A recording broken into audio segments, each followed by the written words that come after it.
What is going on? I am here to do a book review for Project Hail Mary.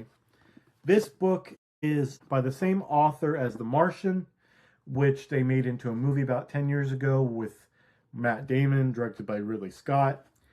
The Martian, I read, I think I had heard about the project being turned into a movie, and I knew who was going to be in it, and therefore I then read the book. I don't think I read it independently of knowing that. But The Martian was fantastic, both the book and the movie. The book's slightly less than the movie just because they trimmed out stuff from the book that was not necessary. I understood the reason they cut it out in the movie. Not that it would have been cool, but, sometimes you got to figure out where to cut certain things out of the book and still fit into that theme for a movie-going audience. But anyway, this book came out in 2021. It is basically the story of, you start off with a astronaut, or, well, you think he's an astronaut, who wakes up with amnesia in a spaceship 7 light years away from Earth in a different solar system altogether. Basically, as he remembers, he is a science teacher from elementary or middle school, I can't remember exactly which one it was, who was sent on this mission to figure out why this specific solar system's sun was not dimming while every other solar system around 7 light years away from Earth in every direction, their suns are all dimming and they're dying basically. So he's sent on a last effort mission to hopefully figure out what is causing this one to not die so that they can save Earth's sun before the rest of the world becomes dead. It's another one of those books where it's like the solo person, like solo mission by themselves, self-isolation, everything like that. I loved this book. I'm not kidding you. If I didn't have things to do the next day, I would have read this book in one day, easily.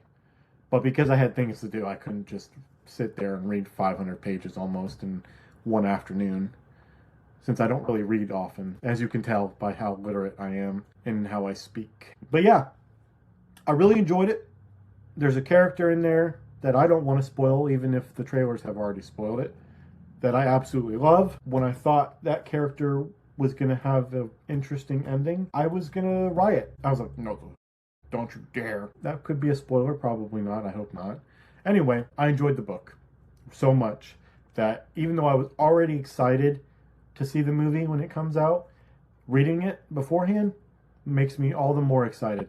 And to be honest with you, I haven't even done the trailer reaction yet that has come out for the Super Bowl. I might actually get excited in a reaction video for once, because I'll be able to notice things and go, oh, I know that part. Kind of how I did with the Hunger Games teaser trailer.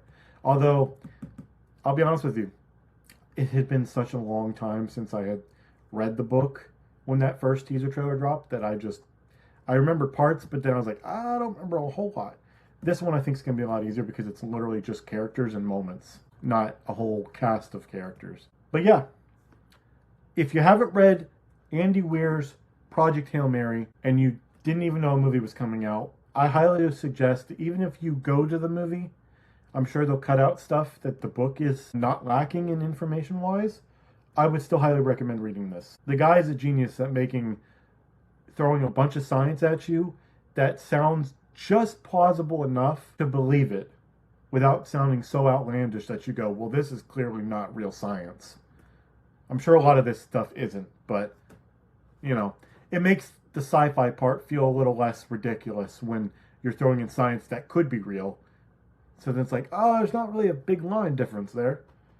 And I just love the way he writes his characters and the way they tell the story, I guess. And they make it very sequential.